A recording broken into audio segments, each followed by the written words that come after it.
Right, back in the workshop again. Let's give you a quick, if you're going to be locked in, there is a worse place to be. I'll just have a show you around quickly. There's Sam's rally car, Sam's hill climb car.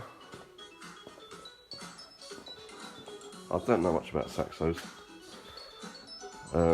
I think that's 1600s. I think that's a 13 or a 1400. Still waiting for the cage.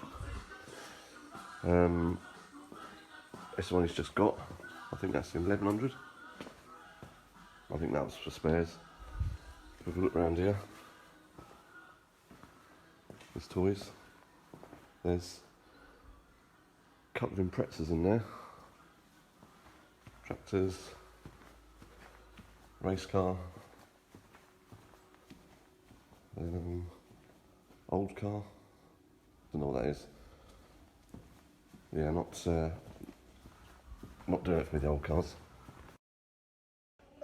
Right, I put the fiberglass bumper on, and nothing lined up. It was all over the place. I'll put some pictures on so you can see.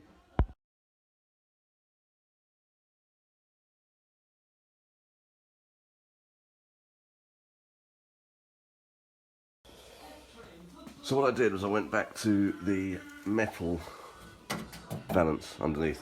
On the fiberglass one, you have to cut just this part, so you cut all the bottom bit off and use that part, and then the fiberglass bumper, you have to make brackets and stick it up.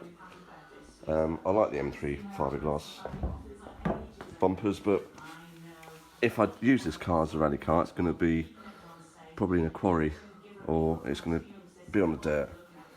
It's going to be used, and this has got more chance of surviving. If I hit a rock or something than the fiberglass just fall apart.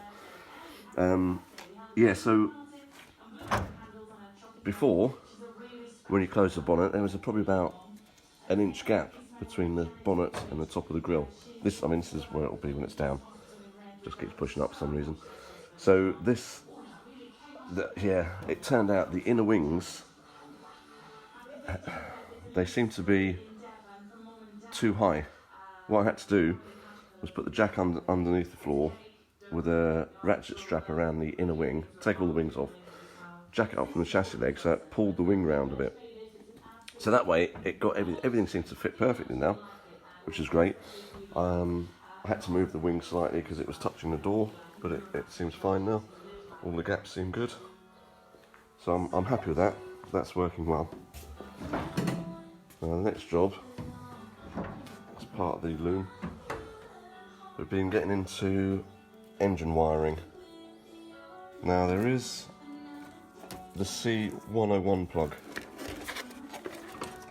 around here somewhere, which, because it's a e36 engine and an E30 fuse box it's going into, oh there it is, I had to adapt a C101 plug to go straight into the E30 loom to join together. So I worked out what went where, but when I've got this engine, because it had a normally aspirated Cosworth engine in, which was a Ford engine, it didn't have the part that this plugs into. So I'm hardwiring it. I am just hardwiring it for now to get it all running, and I have got some connection blocks that I will use to join it all together. So at the moment I'm just going through what wires need to go where. So I've worked it out. You can get loads of stuff off the internet about what wires do what. So I've been working out with those, sitting them in. So I did actually take this loom out and put another loom in that had the connector on it, thinking that would be easier. But the other loom turned out to be the left-hand drive loom. So when you got inside,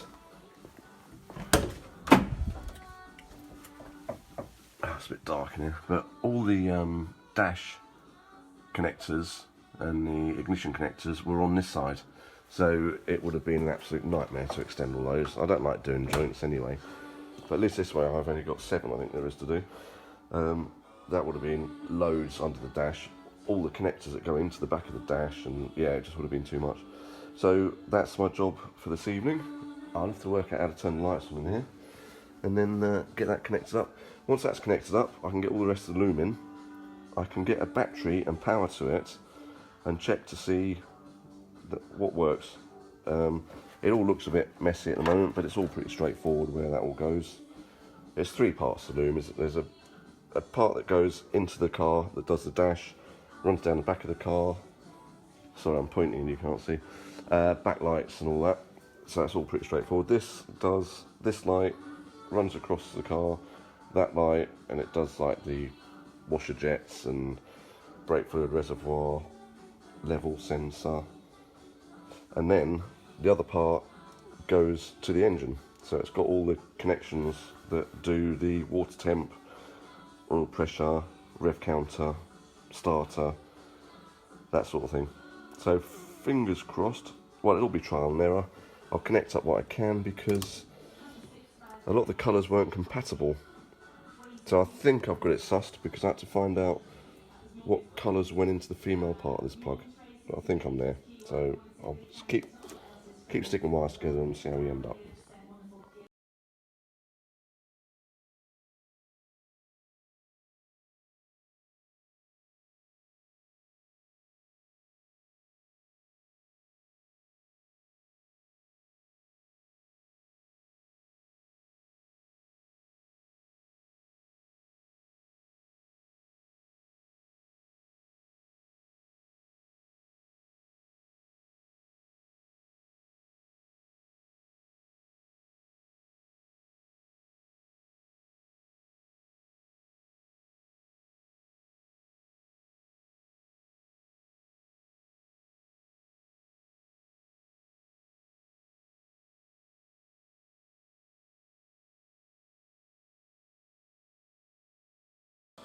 Yeah, now I've also been given this 3-5 IS copy rear spoiler.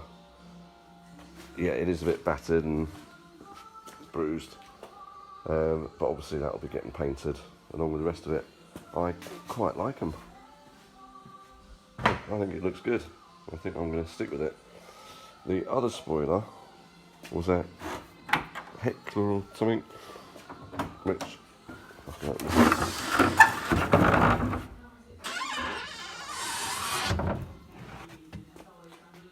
it is hex spoiler.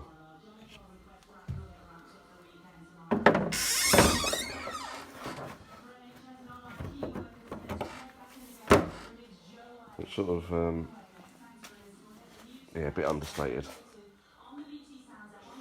I think we'll go with the IS one, because I do like them. I have actually got the pods that go on the side and the sills. I don't think I'm going to bother going that far though. There we go, someone's burgering along.